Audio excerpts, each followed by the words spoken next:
मुझे डिस्क्वालीफाई करके, धमका के, जेल में डाल के मुझे बंद कर सकते नहीं। मेरी वो हिस्ट्री नहीं है। मैं हिंदुस्तान के लोकतंत्र के लिए लड़ रहा हूं और मैं हिंदुस्तान के लोकतंत्र के लिए लड़ता रहूंगा।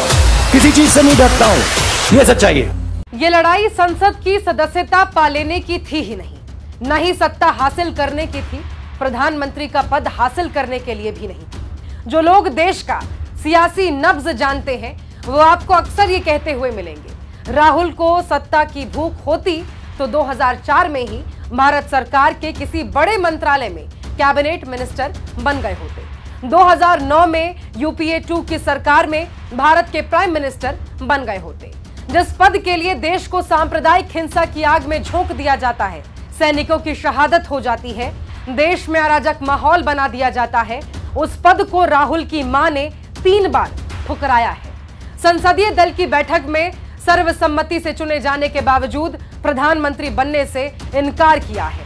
तब आप तय कीजिए उस शख्स के लिए सियासत के क्या मायने होंगे। राहुल की राजनीति सत्ता हस्तांतरण की नहीं है। राहुल की लड़ाई हिंसा और नफरत के खिलाफ है, क्योंकि राहुल ने नफरत झेली है, शायद सबसे करीब से हिंसा के परिणाम का सामना भी किया है। दादी की लाश देखी है, सफेद कपड़े में घर लौटे पिता के चिथड़ों को संजोकर मुखाग्नि दी है। उसका व्यक्तित्व, उसकी शाख, उसका वजूद, उसका जज्बा आपकी सांसदी छीन लेने से खत्म नहीं होगा।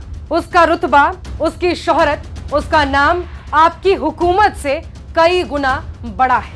आपकी अदालतों के सुने सुनाए फैसलों से, आपके फेक न्यूज फैक्ट्री द्वारा फैलाए गए दुष्प्रचार से उस पर कोई फर्क नहीं पड़ता। वो अलग मिट्टी का बना है। राहुल गांधी होने के मायने कुछ और है।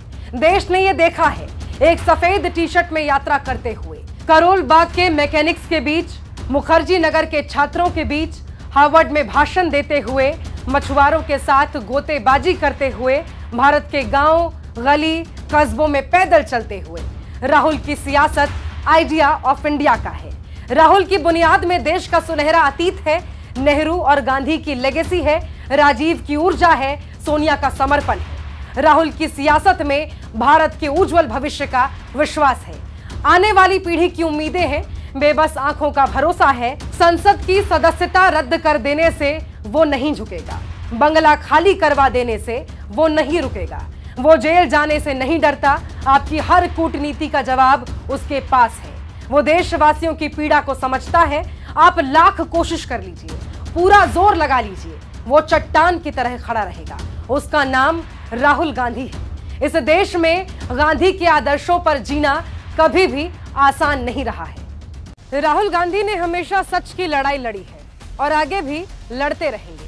सच ये है कि ललित मोदी, नीरव मोदी, मेहुल चौकसी, विजय माल्या, जतिन मेहता जैसे भगोड़े मोदी सरकार के निगरानी में जनता के पैसे लेकर विदेश भाग गए। बीजेपी ने उनको तो आजाद कर दिया, पर झूठ की चालें चलकर एक राजनीतिक साजिश के तहत राहुल गांधी को कटघरे में खड़ा कर संसद से निलंबित कर दिया। बीजेपी के राज में एक तरफ भ्रष्टाचारी बाहर भाग जाते हैं और दूसरी तरफ मोदी जी की पार्टी भ्रष्टाचार के आरोपी लोगों को बीजेपी के स्वच्छ भारत अभियान के तहत वॉशिंग मशीन में धोकर सत्ता हथियाने का खेल खेलती है। देश अब मोदी जी की भ्रष्टाचार पर दोहरी नीति बड़ी गहराई से जान चुका है। कांग्रेस का कोई भी नेता, हमारा कोई भी कार्यकर्ता इस राजनीतिक साजिश से नहीं डरता।